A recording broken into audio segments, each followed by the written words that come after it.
Mi sobrina de 13 años se rió y dijo, mamá dice que si te fueras mañana, nadie lo notaría, mientras abría el teléfono de $850 que le regalé. Todos se rieron, menos yo. Sin decir nada, cancelé pagos, cuentas y suscripciones. Esa noche me fui, corté todo contacto y dejé solo una mochila negra. Dentro, encontraron esto. Todos los presentes, alrededor de 30 personas, soltaron una risotada general, menos yo. Ella acababa de abrir el teléfono de $850 que yo mismo le había comprado, y mientras retiraba el plástico protector con dedos delicados, su sonrisa era afilada como el cristal. El salón rebosaba de conversaciones ruidosas, voces que se superponían sin ningún tipo de filtro. La casa estaba llena de familia, de ruido, de todo menos de atención real. Una torta de cumpleaños reposaba sobre la mesa de la cocina, aún con las velas apagadas. Pero dentro de mí, las llamas ya estaban encendidas. Mi hermana Carolina ni siquiera alzó la vista. Sentada en el sofá, revisaba su celular con una sonrisa discreta, una de esas que uno reconoce como satisfacción silenciosa, como la de un juez que acaba de escuchar un veredicto esperado. Mi madre estaba en la cocina, removiendo algo en una olla,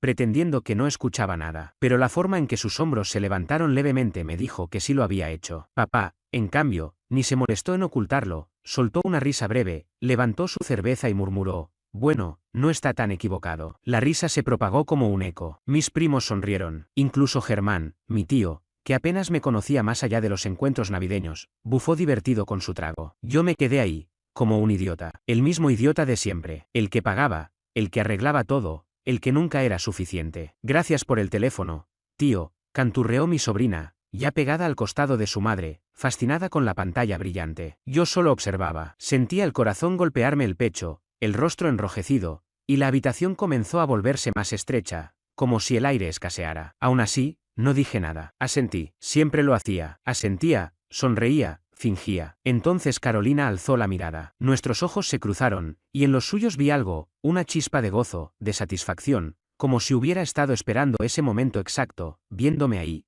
callado, tragando humillación. Bueno, vamos a cortar la torta, dijo mamá con voz alta y alegre, rompiendo la tensión con falsa calidez. Pero el sabor amargo ya se me había pegado en la boca. Fui hasta la cocina y me apoyé contra la encimera mientras el resto se acercaba a la mesa. Las velas se encendieron, los deseos se pidieron, y yo solo observaba con los puños cerrados. Reprimí cada palabra, y debajo del dolor, algo más frío comenzó a crecer. Sentí el celular en el bolsillo. Bastaron 2 toques, rápidos y precisos, y con ellos cancelé cada factura, cada crédito, cada suscripción. Todo lo que había configurado para ellos, para Carolina, para mamá, para papá, desapareció. Mis dedos se movieron con una seguridad automática, como si ya supieran qué hacer. Fue una decisión que no racionalicé, solo ocurrió, y en ese instante, todo el ruido a mi alrededor se convirtió en un zumbido lejano. Me deslicé fuera de la casa sin despedirme. Nadie notó mi ausencia. Claro que no. Esa noche, no volví a mi casa. Fui directo a mi apartamento. Preparé una pequeña bolsa de viaje con lo básico, y regresé. Busqué una mochila negra vieja, guardada en el fondo del armario. Esa noche, finalmente tenía un propósito. La llené, no con mis cosas, ni con lo que ellos esperarían. Luego regresé a la casa. Seguía siendo un caos ruidoso. Nadie me vio entrar, cruzar el pasillo ni dejar la mochila junto a las escaleras. Y me fui. Esta vez, de verdad. Cuando se dieran cuenta, ya sería una sombra. Pero dentro de esa mochila, dejaría algo para que lo encontraran. Algo que no entenderían de inmediato. No habría silencio por mucho tiempo. No fue el escándalo inmediato lo que llegó. Fue el golpe. A la mañana siguiente me despertó un fuerte golpeteo en la puerta. No hubo llamadas previas, ni toques suaves. Solo puños golpeando con furia. «¡Abre! ¿Tú crees que puedes hacer esto?», gritó mi padre desde el otro lado, su voz desbordada de rabia. Me quedé inmóvil, observando cómo la puerta temblaba. «Sé que estás ahí. ¿Te crees más listo? ¿Mejor que nosotros?». Su voz se quebraba. No solo había furia en ella, había algo más, miedo. No respondí. No iba a jugar su juego. Eventualmente, los golpes cesaron. Escuché sus pasos alejándose, y el portazo del auto. Pero no había terminado. Ni cerca. 20 minutos después, mi celular dejó de funcionar. Un mensaje de mamá. Solo una línea. «¿Cómo pudiste hacernos esto a tu propia familia?». No respondí. Una hora más tarde fue Carolina. Esta vez, una llamada. Vi su nombre en la pantalla. Dejé que sonara. Luego otra. Y otra. 6 llamadas seguidas. Finalmente, un mensaje. «¿Crees que eres tan inteligente? ¿Crees que podemos vivir sin ti? Pues adelante. A ver cuánto duras sin familia». Lo leí y sonreí. ¿Eso era una amenaza o una promesa? Pero la verdadera tormenta llegó esa noche. Salía de la ducha cuando escuché una llave girando en la cerradura. Me quedé paralizado. Nadie debería tener una copia de la llave de mi departamento. Nadie dijo una palabra. La puerta se abrió de golpe. Mi padre entró hecho una furia,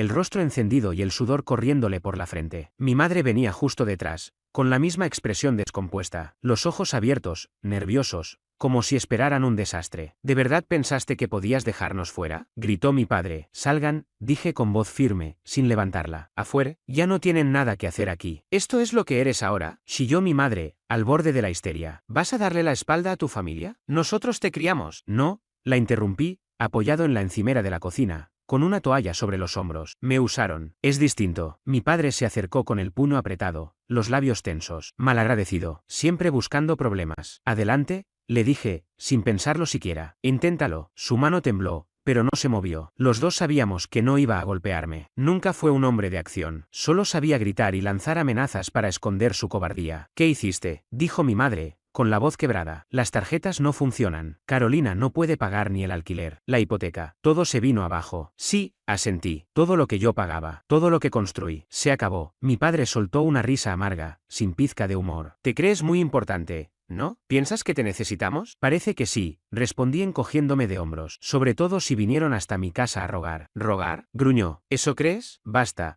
Corté. La palabra fue como un cuchillo. Silenció el resto de su frase. Esto ya se terminó. Mi madre dio un paso adelante, suplicante. Por favor, somos tu familia, somos todo lo que tienes. Todo lo que ustedes tienen, la corregí. Ya no voy a ser su red de seguridad, ni su billetera, ni su felpudo. El rostro de mi padre se deformó de rabia. Eres una plaga. Levanté un dedo en señal de advertencia. Fuera, ahora. No puedes hacernos esto, susurró mi madre, con lágrimas en los ojos. Es cruel. ¿Cruel? Reí. Cruel es decirle a tu hijo que no vale nada mientras gastan su dinero. Cruel es usarlo como herramienta mientras se burlan a sus espaldas. Mi padre dio un paso más, pero yo no me moví. Esta vez, fue él quien se detuvo. Sus hombros se hundieron. Te vas a arrepentir, murmuró. Vas a volver arrastrándote. No lo haré, dije con voz firme. Se fueron, dando un portazo. Pero sabía que eso no sería lo último. Al día siguiente, lo intentaron de nuevo. Carolina apareció en la recepción de mi trabajo. La vi desde mi oficina, pálida y con los ojos hinchados. Mi jefe me hizo señas, incómodo, sin saber cómo actuar. Señor, hay una mujer que pregunta por usted. No es nadie, dije sin mirarla. Pero no se fue. Observé cómo discutía con la recepcionista, con la voz cada vez más alta y las manos temblorosas. Seguridad tuvo que intervenir y escoltarla. Supe que no sería la última vez. Esa noche, vino otro golpe, el dueño del edificio. Disculpa, hay un problemita abajo, dijo con torpeza. Tu familia está haciendo un escándalo en la entrada. Si no los haces irse, tendré que llamar a la policía. Ya no son mi familia, respondí sin titubear. Miré por la ventana. Estaban ahí, gritando, agitando los brazos, hasta que los sacaron. Pero yo los conocía bien. Persistentes, insistentes. En alguna parte de la casa que abandoné, quedaba una mochila negra esperando a ser abierta. Esa que guardaba lo que yo ya sabía, hasta dónde llegarían. El silencio duró poco. Los conocía demasiado bien. Esa calma era solo el preludio del siguiente ataque. Dejé de contestar llamadas, ignoré mensajes y eliminé los correos de voz llenos de desesperación. Incluso falté al trabajo durante unos días, disfrutando de esa breve paz. Pero no me engañaba. Sabía que volverían a intentar algo. Primero fueron los mensajes de Carolina, llenos de odio, culpándome de todo. Luego las llamadas de mi madre, con voz entrecortada, suplicando que volviera a ser el buen hijo y salvara a la familia. Finalmente llegó mi padre, al principio con amenazas y reproches, pero después cambió el tono, tranquilo,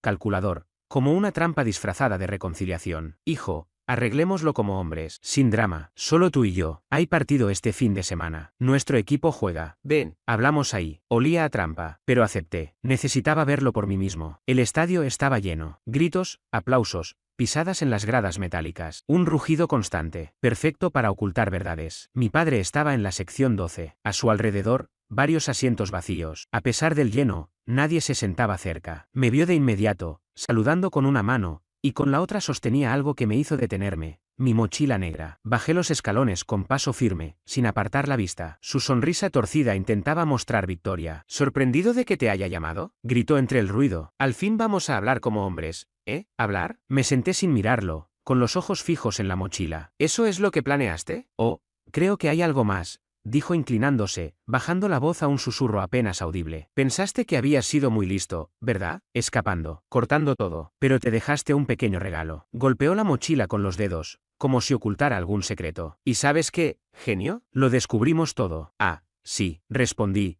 controlando el tono, tan sereno como el viento helado que soplaba sobre el campo. ¿Qué creen que saben? Tus mentiras, tus secretos, espetó él con una voz afilada como cuchillo. ¿Te crees mejor que nosotros? Siempre fingiendo ser el héroe, el salvador. Estuve a punto de soltar una risa, pero solo asentí con la cabeza. Entonces ábrela, le dije, señalando la mochila. Comprueba tú mismo lo que dices saber. Sus ojos destilaban una mezcla de rabia y temor. No necesito abrir nada. Ya sé que has estado robándonos, manipulándonos, fingiendo ser el hijo ejemplar mientras escondes tu tesoro. Me recosté un poco, sintiendo el frío del respaldo metálico en la espalda. El único tesoro que hay aquí es la verdad. El estadio rugió cuando el equipo local marcó, pero en nuestro pequeño rincón, el silencio era absoluto. Tensión pura. Su mano temblaba sobre la cremallera de la mochila. Estás faroleando, murmuró con voz apagada. Quieres confundirme, pero se acabó. Vamos a contarle a todos lo que eres en realidad. Que abandonaste a tu familia. Adelante, le señalé el campo lleno de gente. Diles todo. Diles cómo pagué el alquiler de Carolina durante 2 años. Cómo cubrí tus deudas después de que te jugaras media pensión. Cómo compré ese teléfono carísimo para tu nieta, justo antes de que me dijera que no significaba nada para ella. Su rostro se tornó oscuro. Calle. No, dejemos las cosas claras, papá. Llevas ahí una mochila llena de pruebas. Pruebas de lo que hice por ti, y de todo lo que tú te llevaste sin pedir permiso. Y aún así crees tener algún tipo de poder sobre mí. Sus nudillos se pusieron blancos al apretar la correa de la mochila. No me hables así. Así como, me incliné un poco hacia él, manteniendo la voz calmada, aunque mis ojos ardían. ¿Como el objeto inútil en el que siempre me convertiste? ¿Como tu billetera con patas? Cállate, gritó poniéndose de pie, atrayendo la mirada de varios que estaban sentados unas filas más arriba. Siéntate, le ordené con frialdad. Por un segundo, vi en sus ojos algo que nunca esperé: miedo. Me detesté por eso, pero no tanto como temía perder el control. ¿Y qué harás? Soltó una risa forzada, temblorosa. ¿Me vas a golpear? ¿De verdad crees que alguien aquí te apoyará? ¿Y tú crees que alguien te respalda a ti? Respondí señalando a la multitud, ese mar de desconocidos que no le prestaban atención. Solo eres un anciano amargado con una mochila llena de deudas. Su rostro se contrajo y su voz se volvió un gruñido. Eres un egoísta. Fuiste tú quien me necesitaba para sobrevivir, y ahora estás ahogándote solo. Lo vi tambalearse. Su mano temblorosa se alzó hacia mi rostro, pero no me moví. No le di esa satisfacción. Quería que reaccionara, que explotara, que todos vieran a su hijo malagradecido. Pero solo lo miré, fijo, sin pestañear. Su puño se quedó suspendido a centímetros de mi cara, y luego descendió. Debería haberte dejado tirado en la calle, susurró. Siempre fuiste un parásito. Qué curioso, me acerqué tanto que sentí el aliento rancio a cerveza en su boca. Eso mismo pensé yo de ti. Algo en él se quebró. Bajó la cabeza. Los hombros se le hundieron. A nuestro alrededor, el bullicio del estadio subió como un muro. Yo le quité la mochila de las manos. No opuso resistencia. ¿Quieres saber lo que hay aquí dentro? Pregunté en voz alta, lo suficiente como para que los de alrededor nos oyeran. Todo lo que hice por ti, cada sacrificio. Algunas personas se giraron. Una pareja incluso sacó sus teléfonos para grabar. Abrí la mochila y saqué un fajo de documentos. Aquí están, pruebas de que pagué tus cuentas, de que salvé tu casa de la ejecución hipotecaria. 2 veces. Su rostro se puso pálido. Avancé un paso, sosteniendo las hojas en alto. ¿Y tú hablas de traición? Me traicionaste cuando me convertiste en tu cajero automático, cuando te reíste en mi cara, cuando dijeron que yo no valía nada. Basta, murmuró, derrotado, hundiéndose en su asiento. ¿No querías una escena? Pues aquí la tienes. Tiré los papeles a sus pies. Se desparramaron como hojas secas por las escaleras del graderío. Me di la vuelta, subí los escalones. Sentí las miradas clavadas en mi espalda, los murmullos como cuchillas. Tú no puedes irte así. Alcanzó a gritar con voz rota, pero ya no importaba. Por primera vez en mi vida, sus palabras no significaban nada. Al principio, insistieron. El día después del estadio, cuando el orgullo de mi padre quedó tirado en esos asientos de metal, mi teléfono no dejó de sonar. Llamadas, mensajes, todos de voces conocidas. Insultos, súplicas, amenazas, un ciclo de desesperación envuelto en tonos familiares. No respondí, no una sola vez. Papá fue el primero en quebrarse. Sus mensajes pasaron de rabia a súplica en cuestión de horas. Podemos hablar, hagamos como si nada, sigamos siendo familia. Mentiras. Luego fue mi madre. Sus textos eran puro chantaje emocional. Nos estás destrozando. No fue nuestra intención. La familia es lo único que tenemos. Ni siquiera los leí todos. Después vino Carolina. Sus mensajes eran veneno. Eres un cobarde, egoísta, lo arruinaste todo. Unas horas más tarde. Por favor, háblame. No quise decir eso. Tenía miedo. ¿No hagas esto? Lo hice, les respondí con silencio. Esa fue mi venganza. Y al principio, no entendieron nada. Al principio, todos pensaron que yo estaba exagerando, que era parte de algún juego cruel. Pero cuando los días se convirtieron en semanas, y las cuentas que solían estar resueltas comenzaron a acumularse sin control, algo cambió. Las amistades que antes los defendían se esfumaron. Finalmente entendieron, yo no estaba jugando. Empezaron a buscarme, sin éxito. Un día, el dueño de la casa en la que vivían me llamó, tartamudeando al explicarme que llevaban varios meses sin pagar el alquiler. Le respondí con frialdad que eso ya no era asunto mío. Luego mi madre me envió una fotografía, toda la familia sentada a oscuras alrededor de una mesa, iluminada apenas por la llama temblorosa de una vela. Ya no nos queda nada, decía el mensaje. Lo borré sin pensarlo 2 veces. Una tarde cualquiera, mientras regresaba del supermercado, me encontré con él. Mi padre estaba fuera de mi edificio, caminando nerviosamente de un lado a otro como un loco. Su rostro estaba pálido, las manos le temblaban. Esa chispa agresiva en sus ojos había desaparecido, reemplazada por algo que jamás había visto en él, miedo. Al verme, su cara se iluminó con una esperanza torcida. Se acercó de inmediato. Escucha, no puedes hacer esto. Eres mi hijo. No disminuí el paso. Era tu billetera, respondí. Se paró frente a mí con la voz quebrada. Te criamos.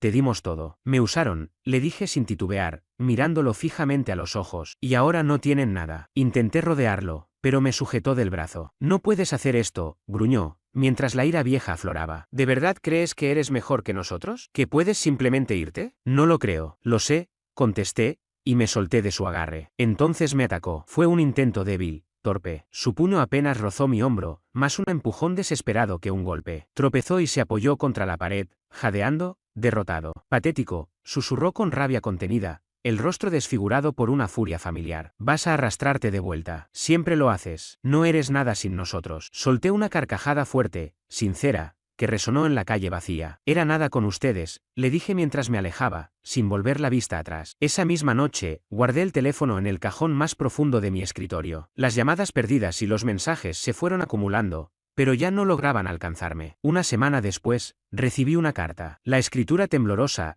hecha a mano, decía, por favor, vuelve. Tu padre está empeorando. Carolina está perdiendo la cabeza. Nos estamos desmoronando. Solo tú puedes arreglar esto. Por favor, vuelve a casa. La arrugué sin leerla completa. Sí, se estaban desmoronando. Y por primera vez, yo no lo estaba. No me escondí, no cambié de número, no desaparecí. Permanecí justo donde estaba. Simplemente dejé de ser parte de su mundo. Y ese mundo colapsó sin mí. Los amigos de Carolina dejaron de contestar sus llamadas. Los parientes lejanos que solían enviar tarjetas en Navidad a mi madre ya no lo hacían. Mi padre fue despedido después de perder el control demasiadas veces en el trabajo. Y yo, simplemente no me importaba. Bebía, cocinaba solo, dormía tranquilo, salía a caminar sin el peso constante de demandas, mensajes, chantajes emocionales o pedidos de dinero. Se habían convertido en eso, voces distantes, sombras de un pasado al que cerré la puerta mientras ardía. Con el paso de los meses, el silencio se volvió mi aliado. Me levantaba cuando quería, comía sin culpa, exploraba rincones de la ciudad que antes ignoraba. Encontré paz en la rutina más simple. A veces, sentía que mi cuerpo esperaba ese zumbido del teléfono, ese llamado desesperado que antes era tan frecuente. Pero nunca volvió. Había logrado lo impensable, los enterré. No en un cementerio, sino en mi historia. Una mañana fresca de otoño caminaba por la calle principal. Pasé por la cafetería donde solía comprar pasteles caros para los cumpleaños de Carolina. Vi la boutique donde gasté fortunas en regalos. El restaurante donde tantas veces pagué las cenas familiares, con la misma generosidad que se extinguió en cuanto comprendí que solo me veían como un cajero automático. Todo eran fantasmas, ecos de un pasado al que ya no pertenecía. En una esquina, un músico callejero tocaba una melodía suave, casi melancólica. Su voz era rasposa, sincera. Las notas que salían de su guitarra no buscaban la perfección, solo verdad. Me detuve, dejando que esa música me envolviera. No hablaba de amor, ni de traición, solo de soltar, de dejar ir. Me mantuve quieto mientras la ciudad seguía su curso. Cuando terminó, dejé un billete de 20 en la funda abierta de su guitarra. Él asintió. Yo le sonreí, no porque debía hacerlo, ni porque alguien me esperaba. Lo hice porque quería. Y esa era la diferencia. Nunca los necesité. Cada paso que daba pesaba menos. Cada respiración se sentía más libre. Mientras el sol descendía, tiñendo los tejados con tonos ámbar y carmesí, sentí una certeza profunda, serena. Era libre.